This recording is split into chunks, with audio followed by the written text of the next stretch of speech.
the way I work. Yeah. Because like, Yeah. I just can't work the way they're working because it's not the same brain. Like your DAW is like extension of your brain. I mean, it's almost. You get their session. They got like 2 different reverbs on the vocal track. It's like, well, we gotta get these off, and now this is set up the the bus work like this. Yeah. Absolutely. Oh man. I guess you don't have any management or anybody else helping you out. It's all not all just anymore. you. I did have a manager, and then I've gone through a couple of guys that were interested, but there's just something about doing it maybe I'm a bit of a control freak. I just feel like it's never run the way I would run it. And also, I mean, they're not going to get you work, so they're just taking a percentage of what's coming to you because they sent out a couple emails. So I've learned to discussing the rate is part of it. So just deal with it and tell them how much it's going to cost. I've kind of talked myself into that end of it. Just is what it is. Yeah, it's just a one-man show. Nice. I feel like there are managers that do more, but like maybe it depends. I mean, ideally, they're plugging you into, they're putting your name in the room, But right. I don't know if there's managers just feeding guys work. I mean, either somebody wants you to work on their song because of what you do with songs, or they don't. They go to someone else. I don't. It's not like you can't like advertise either. It's just it's all referrals and word of mouth and people hearing what you're doing. Right.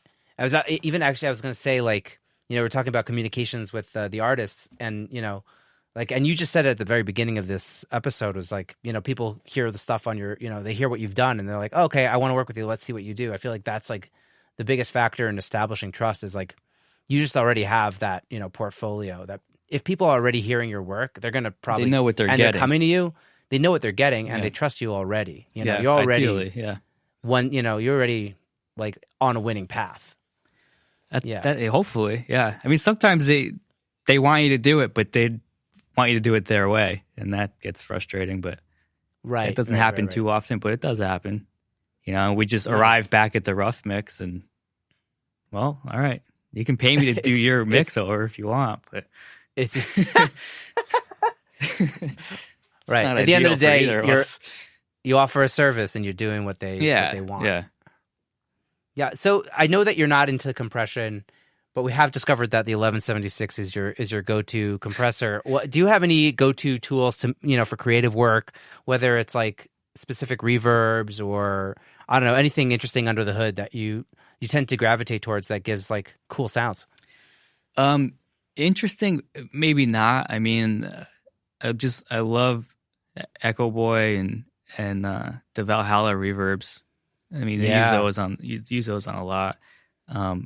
I just got into the Abbey Roads chamber plugin, and I've been using that for like the waves. Yeah, and I've been using that for like distortion. Oddly enough, because you can drive. Like I don't know what it's called on there. It's like a drive or saturation knob that's on towards the bottom, and that's so interesting. That's pretty cool. Yeah, it's kind of a better distortion box than a reverb box.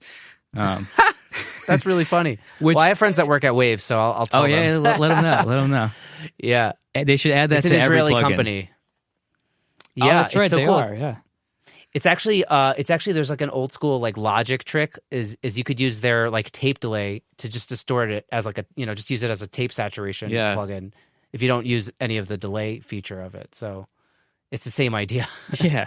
It just does some really cool stuff. And then the UAD stuff I use a lot of. Mostly UAD and MIG DSP is like kind of my go-to EQ for utility stuff. Otherwise, it's like SSL's channel, like the actual SSL their plugs. New ones. Yeah, I figured just get it from the source, right? Do you do any dynamic EQing? I don't. Sometimes I do if there's like a real problem track, but again, it's like I feel like if I'm reinventing the wheel on a track, it's just not. It's going in the wrong direction. Like, interesting. I never really get them to sound good when I do that. Same with like multi-band compression. I don't know. Just like I have a hard time with multi-band compression as well. Yeah, I just shouldn't need all that. The curve bender EQ is on the mix bus on pretty much everything. I've never heard of it. The Curve Bender? Yeah, the Chandler Limited Curve Bender. It's a U80 plug. Well, it's hardware, but U80 has the plug-in.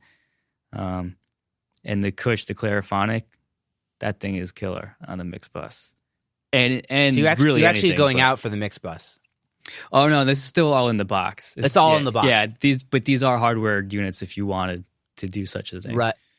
If you wanted to go down that road. Yeah. Nice. Yeah, I think maybe let's just jump over to the sauce segment so we could kind of get a vibe and people can hear what we're talking about. Yeah. And then we could jump a little bit more in detail to that specific mix. How does that sound? Yeah, cool, man. Do you want to pull it up because we can either, I could just play it and we could listen and then just talk about it, or if you want to bring it up, you have the Pro Tools session. Yeah, I got it here. So, up to you.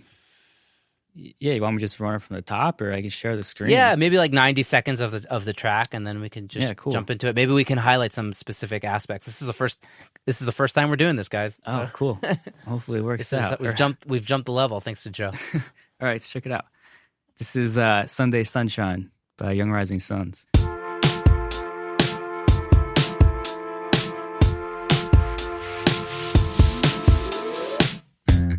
Why does every Monday feel like hell? Why do I wake up an empty shell? I spent the weekend in the clouds. Was it always had to come back down? Tuesday doesn't get much better, no. Feels like it goes on forever, so here's another week to cure the pain. Another month gone by, I feel the same.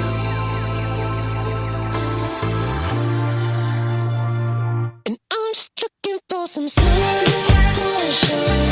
I was wondering if you would be mine. Little cotton candy swirling in the sky. I'm stuck dreaming of a cold Scotch ice. In a swimming pool with cherry red wine.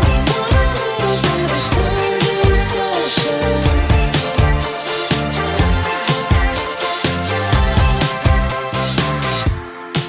Cool. Yeah. It's a very cool track. Yeah, it's really fun. Yeah. I love that kind of what's that instrument even called? I'm blanking, but like the Beatles kind of the loop The Mellotron. Mellotron, that's it. Yeah. I love that. Yeah, the Mellotron. That is super vibey. Gives it a completely different element, you know?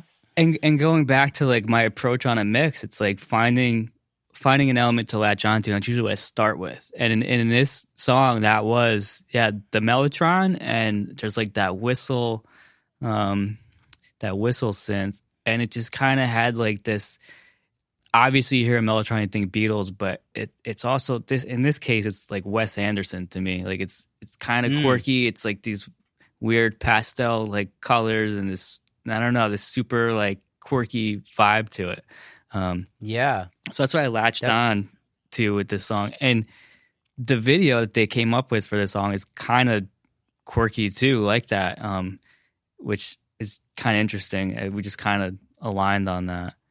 But yeah, that's this one here. Oh, I didn't check out the video. I got to check it out. Yeah, you got to check it out. Yeah, it's this Mellotron. And again, it's like, I'm not really doing anything to that. Do you think that's a real Mellotron, or was that like a synth? I think it's a synth. It sounds great. And yeah, I'm just adding like this Cush transformer. So just a little bit of saturation to it, and then this little like whistly sound that the guitar doubles, or it doubles the guitar. And then with these guitars, it just has like, it just feels Wes Anderson to me, you know? So, yeah. It's kind of the vibe I went with. Yeah, I love the vibe. And and also just like the drums are just like I said at the beginning, like just like jumping out of the speakers.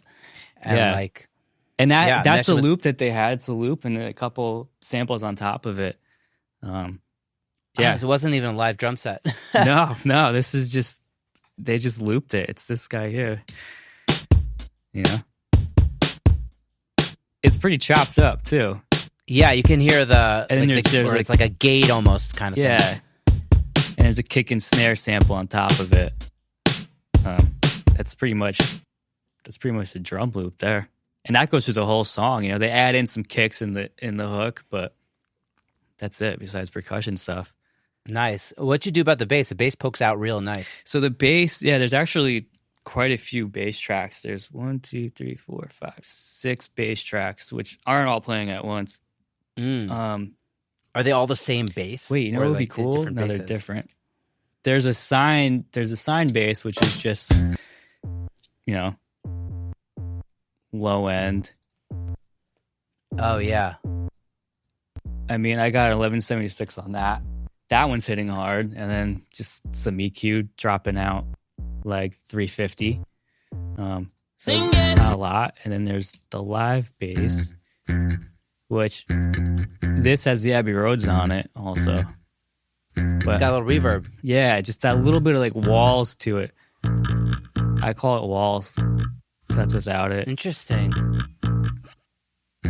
I call it walls because you like hear it in the room. It's not really a reverb, but you're aware of the walls around right. it. You know? Listen, that's how they tracked Paul McCartney, man. So yeah, well, it worked. You know, it worked there. It still works.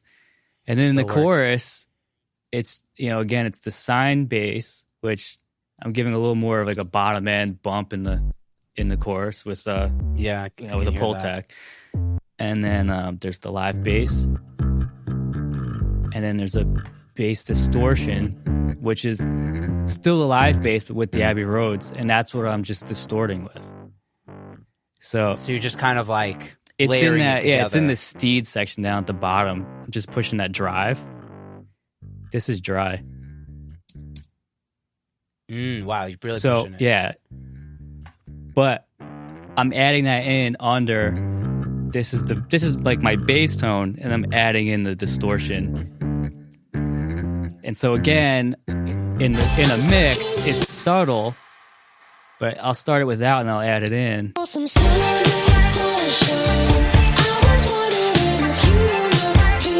then here comes a distortion.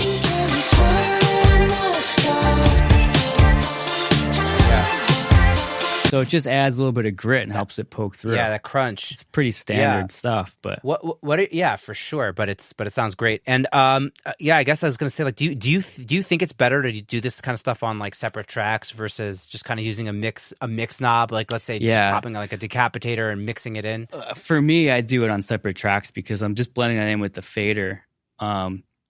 There's reasons. Sometimes it just, if you're gonna have that through the whole song, then I guess you could do it on the track. I learned on an SSL console, so all my returns were on separate faders, you know, or I would split a signal to another fader, you know, on the little faders, and just having control over what these blends are on faders. I still do it that way. It's a control thing, really. Yeah. Do you think there's any like phasing that happens when you blend like two parallel tracks like that? I mean, I guess there shouldn't be in Pro Tools. Right. Somebody might tell you there is, but, you know, if I hear it, I like it, I guess. I don't know. Doesn't. Yeah, no. Yeah. It's funny. Like, I hear people, like, that's why they'll say, like, oh, I won't do a mix knob because of, like, I don't know, because of the way, like, the phasing doesn't work or something. But I don't think I've ever heard. Oh, yeah, I don't know. I mean, like I said, I haven't tried it either way, but I mean, if you're doing something and it sounds worse, you should stop doing it and do it another way. So, I guess if I were pushing a mix knob and I didn't like the way it was sounding, I'd back it off or try another way. Or if I did like it, then it's phasey. It's what it is, you know. Yeah, then you just like it. Yeah, we're keeping it. Yeah, nice. And what about the vocal? I guess like, it was like a pretty cool distortion happening on it, like, helping it cut through, I'm assuming. So his vocal is pretty bone dry. The reverb that you do hear in the verse is him recording it in his room, which I cut out a lot of that, but some of the words flow into each other, and I wasn't able to get rid of all that. So I had like a quick like delay tap on that, and we ended up taking it off just because we like the dry vocal better than trying to mask the room. Why does every Monday feel like hell? So this is Why does every Monday feel this is what I got like from them. hell? Why do I wake up empty? And I think he uses a little bit of decapitator on it. Yeah. So this is a case where this is their dry vocal, but it's still processed, but that's how they did it. So I'm